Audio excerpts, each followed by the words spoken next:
আজকে পাঠ করা হবে জীবনানন্দ দাশের প্রবন্ধের দ্বিতীয় প্রবন্ধ রবীন্দ্রনাথ ও আধুনিক বাংলা কবিতা।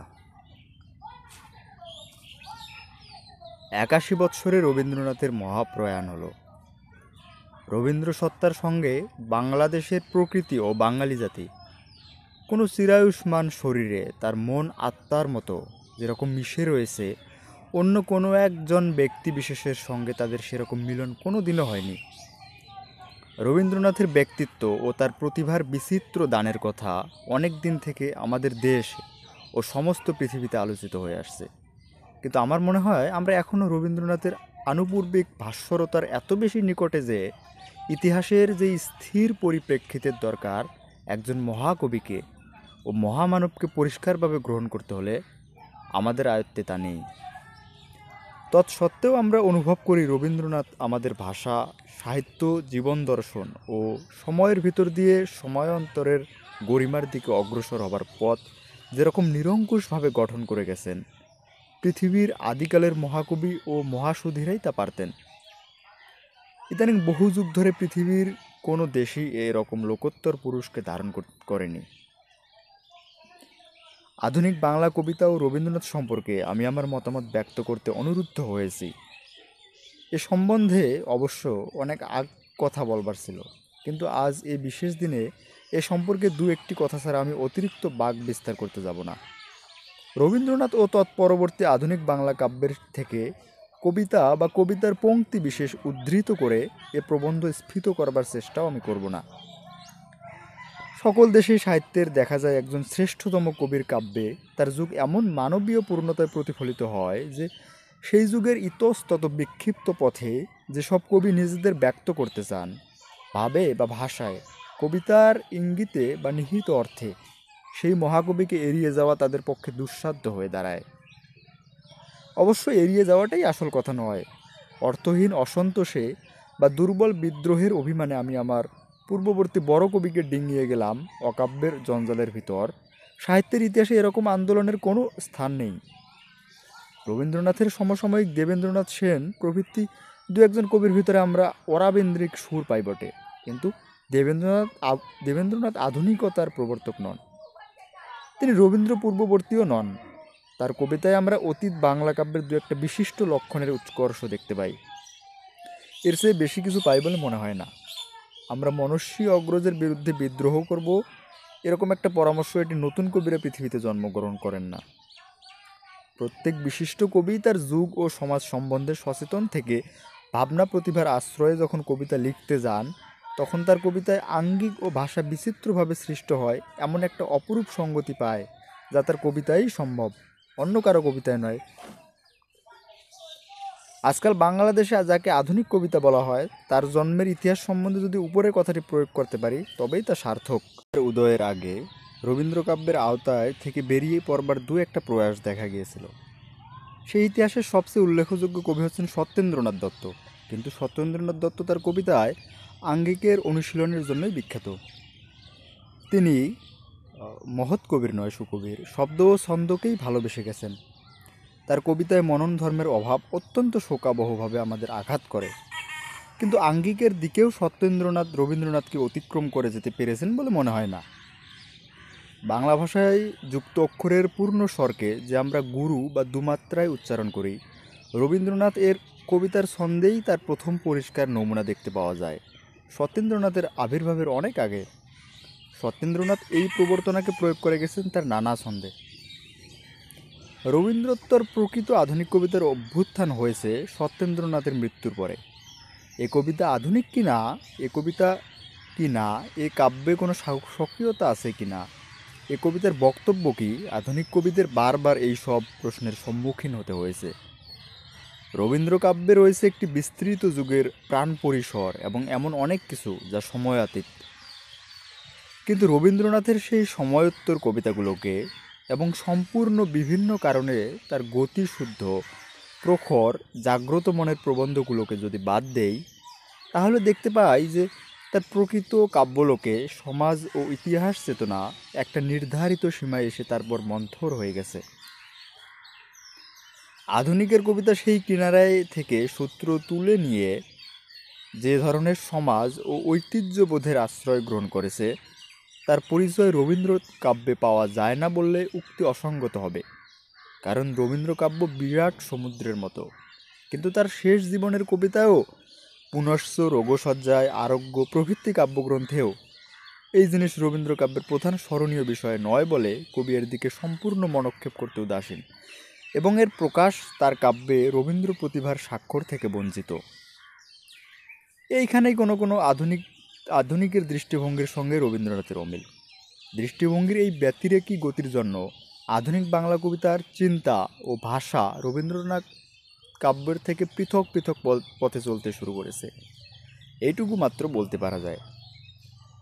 কিন্তু তবুও বাংলার মাটিতে রবীন্দ্রনাথের যুগে এসে যারা ভাবাবেগ ও রোমান্টিসিজমকে সংহত করে কবিতার ভিতরে তীর্থিকের মতো তপশক্তি অথবা হেরোসের রীতি অথবা নিজেদের হৃদয়ের ঈষদ অঙ্কুরিত অন্য এক সংহতি আনতে চান, তারা তাকিয়ে দেখেন উপরে নিচে, সম্মুখে রবীন্দ্র কাব্যের অনপর্ণেয় ছায়ায় তাদের স্বাবলম্বের বিবর্তন চলেছে। আধুনিকেরা তা জেনে নিরুৎসাহিত নন। এমন একটা বিড়ম্বিত যুগের শেষে এসে তারা দাঁড়িয়েছে এবং সম্মুখে এমন গভীরতর কুমন্ত্রণা যে আজ পর্যন্ত তাদের সাহিত্যে উল্লেখযোগ্য হোক বা না হোক, তাদের নতুন মনোভাব লক্ষ্য করবার বিষয়। অনেকের ধারণা বর্তমান বাংলা কবিতা মোটা চালে ও গদ্য ছন্দেই চলে ভালো, কিন্তু সে ধারণা ঠিক নয়। যেখানে আধুনিক কবিতা সূক্ষ্ম সুর বজায় রেখে চলছে, সেখানে স্বীয় স্বাতন্ত্র্য আয়ত্তে রাখার জন্য রবীন্দ্র কাব্যের সঙ্গে অজ্ঞাত সারে এবং কোনো কোনো ক্ষেত্রে অল্প বিস্তর চেতনায় তাকে স্বভাবতই গভীর সংঘর্ষে আসতে হয়েছে। কেননা এ হচ্ছে রবীন্দ্রনাথের নিতান্তই নিজস্ব জিনিস নিয়ে আধুনিকের বোঝাপড়া। এই সংঘর্ষে যে আধুনিক কবিতার নিজস্বতা ম্লান হয় নি তাকে বাংলাদেশের বর্তমানকালের অল্পাধিক বিপ্লবাত্মক ভাববাদী কবিতা বলা যেতে পারে। বিপ্লব সমাজ ও রাষ্ট্রের বিরুদ্ধে শুধু নয়, কোনো কোনো ক্ষেত্রে গোটা পরিপ্রেক্ষিতের মুখে বিপ্লব পূর্ণতর সমীকরণের চেষ্টায়, অর্থাৎ সৃষ্টি রহস্যের নতুনতর অর্থ সন্ধানে ব্যস্ত। কাজেই এসব কবিতার জীবন দর্শন রবীন্দ্র কাব্যের জীবন দেবতার বোধের চেয়ে অন্য জিনিস। রবীন্দ্র কাব্যের অর্থগৌরব থেকে এসব আধুনিক কবিতার নিহিত অর্থ পৃথক হওয়ার দরুন প্রকাশের ভঙ্গিও স্বভাবতই অন্য রকম হয়েছে।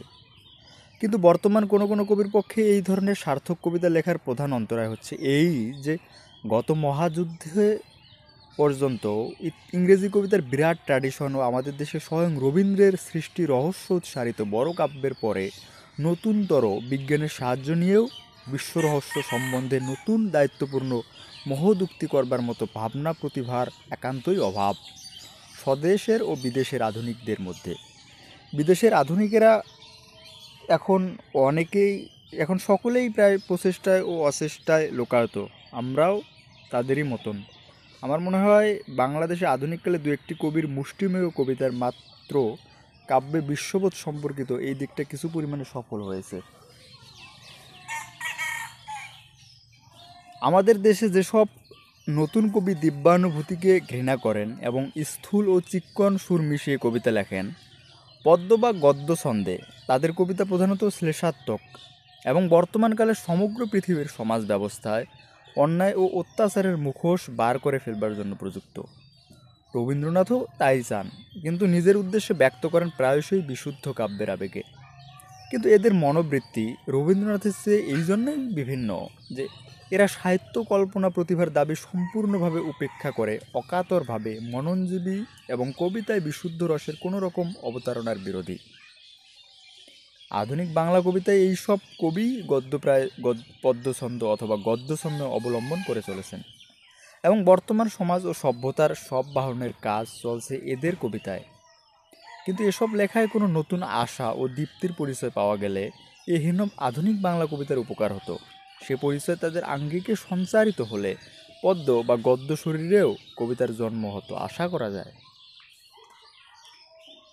এদিক দিয়েও রবীন্দ্রনাথের কবিতার সঙ্গে এসব রচনার প্রভেদ এই যে উক্ত কাব্যের সবচেয়ে বেশি বেদনা সবচেয়ে বেশি চেতনারই পরিচায়ক।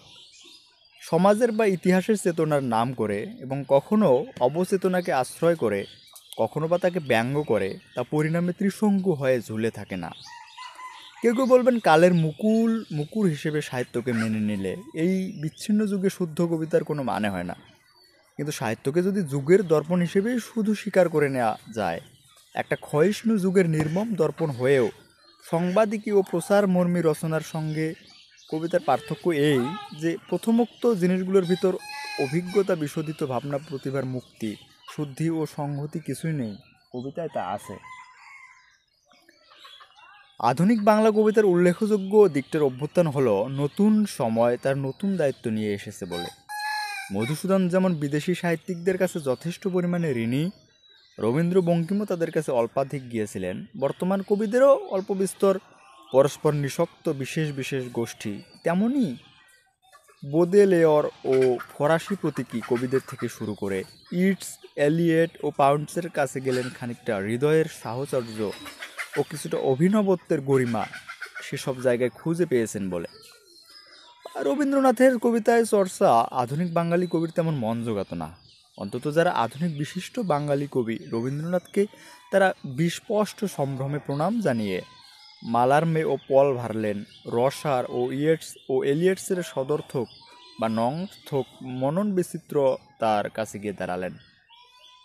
রবীন্দ্রনাথ যখন তার কাব্যলোক থেকে উচ্চারণ করলেন এ পাখার বাণী, যেখানে শেষ পর্যন্ত কবিগুরুর অভাবনীয় ভাবনা প্রতিভা আমাদের জানিয়ে গেল যে পর্বত চাহিল হতে বৈশাখের নিরুদ্দেশ মেঘ, তখন এই জিনিসকে মর্মান্তিক শ্রদ্ধায় সমসাময়িকতার অস্বাচ্ছন্দ্যের থেকে ঘুষিয়ে দিয়ে আধুনিকেরা, বর্তমান সময়ের জন্য অন্তত আধুনিকেরা গ্রহণ করলেন এলিয়টকে, যখন তিনি বলেছেন in this last of meeting places we Grove together and avoid space gathered on the base of the humid river, slightless unless the ice reappear as the perpetual star multifoliate rose of death's twilight kingdom, the hope only of empty man. আধুনিকদের একটা বিশিষ্ট পক্ষ এবং অল্পাধিকভাবে সকলেই মনে করল সমগ্র পৃথিবীর বর্তমান যুগের ওয়েস্টল্যান্ডের সুর এলিয়টের মতো কে আর ব্যক্ত করতে পেরেছেন। কিন্তু কাব্যকে যদি ওয়েস্টল্যান্ডের যুগের প্রতিবিম্ব হিসেবে গ্রহণ করতে হয়, এই শুধু এর চেয়ে বেশি কিছু নয়। তাহলে এলিয়টের কাব্য সেরকম বিম্বন ঘটে সর্বসংস্কার মুক্ত হয়ে, বিশেষ সময়চিহ্নের ছাপ তার উপর এমন জাজ্বল্যমান যে তা আজ না হোক কাল অন্তত ফিকে হয়ে যাবে। এলিয়টকে সমর্থন করা হলো এবং রবীন্দ্রনাথের বিরুদ্ধে কারু কারু অভিযোগ হলো এই যে তিনি ঐশ্বর্যশালী লোক ও জনসাধারণের আন্দোলনের থেকে বিচ্ছিন্ন, তিনি আধ্যাত্মিক সত্যে বিশ্বাসী ও বুর্জুয়া সভ্যতার প্রতীক। এসব ব্যাপার চুলচেরা তর্কেরই জিনিস বটে। এসব অসাহিত্যিক তা করবে, তারা তা করুক। আমরা এবং বাংলার ঐতিহ্যের মনীষী ছাত্রীরা আমাদের সমর্থন করে এই বলবে যে রবীন্দ্র সাহিত্য ও কবি জীবন দেশ ও জাতির মেরুদণ্ড গঠন করতে গত 50-60 বছর ধরে যেভাবে নিজেকে ক্ষয়িত করেছে, বাংলা ছাড়া অন্য কোনো দেশে হলে হয়তো তা অপেক্ষাকৃত সুব্যবহার হতো। দ্বিতীয় অভিযোগ সম্পর্কে আমরা বলতে পারি যে কাব্যকে কবি মনের সততা প্রসূত অভিজ্ঞতা ও কল্পনা প্রতিভার সন্তান বলে স্বীকার করে নিলে আধ্যাত্মিক সত্যে বা যে কোনো সত্যে বিশ্বাস একজন কবির পক্ষে মারাত্মক দোষও নয়, বরং শূন্যবাদের চেয়ে কাব্য সৃষ্টিকে তার ঢের বেশি জীবনী শক্তি দিতে পারে। এবং পরিশেষে রবীন্দ্রনাথ বুর্জোয়া সভ্যতার ভিতর লালিত হলেও তার প্রতীক যে তিনি কখনোই নন, এবং আমাদের দেশে সেই সভ্যতার প্রধান ও প্রখর সমালোচক যে তিনি, তার জীবন, পলিটিক্স, তার সাম্রাজ্যবাদ ও সাহিত্য দীর্ঘকাল ধরে প্রমাণ করে আসছে। ওদিকে পাউন্ড ও এলিয়ট বুর্জোয়া সভ্যতার জীব এবং রবীন্দ্রনাথের চেয়ে কখনোই সেই সভ্যতার তীব্রতর সমালোচক নন। আধ্যাত্মিক সত্যে এলিয়ট ও গভীর বিশ্বাসী। রবীন্দ্রনাথের উপনিষদের তত্ত্বের মতো রোমান ক্যাথলিক ধর্ম এলিয়টের উপজীব্য এবং তিনিও নিঃস্বের সন্তান বা নিঃস্ব নন। জনসাধারণের সঙ্গে তার সম্পর্ক রবীন্দ্রনাথের চেয়ে ঢের বেশি সংকুচিত ও উপেক্ষণীয়। তথাপি আমি দেখেছি বর্তমান বাংলার কোনো কোনো প্রখ্যাত কবি রবীন্দ্র কাব্যকে মহা সময়ের হাতে ছেড়ে দিয়ে এলিয়টকে তাদের আচার্য বলে মনে করেন। কিছুটা নিরাসক্তভাবে চিন্তা করে দেখলে এ জিনিসকে ঠিক দোষাবহ বলতে পারি না, তবুও রবীন্দ্র কাব্যকে আধুনিকেরা, অন্তত আধুনিকদের একটা উৎকৃষ্ট পক্ষ, সজাগভাবে বিশ্বস্ত হতে দিলেও অবচেতনায় তারই কাব্যে বরাবর অনুভাবিত হয়ে এসেছেন। আমরা বিশ্লেষণ করতে বসিনি যে রবীন্দ্র কাব্য থেকে আমরা যা পেলাম তা নিসর্গের শোকাবহ প্রাচুর্যে আসে বলেই সদা সর্বদা আকৃষ্ট করে না, কিন্তু ঊনবিংশ শতকের ইউরোপীয় প্রতীকী কবি কিংবা তাদের ইংরেজ কবি শিষ্যদের কাব্য আকুতির চেয়ে তা যেমন নিরাময় তেমনই মূল্যবান রবীন্দ্রনাথের মহত্তর ব্যক্তিত্বের সংশ্লেষটাতে রয়েছে বলে। তবুও আধুনিক কালের ভাব ও চিন্তা বৈষম্যের হেয়ালের ভিতরে পড়ে ক্ষয়িষ্ণুতার সুর আধুনিকদের স্পর্শ করেছে বেশি।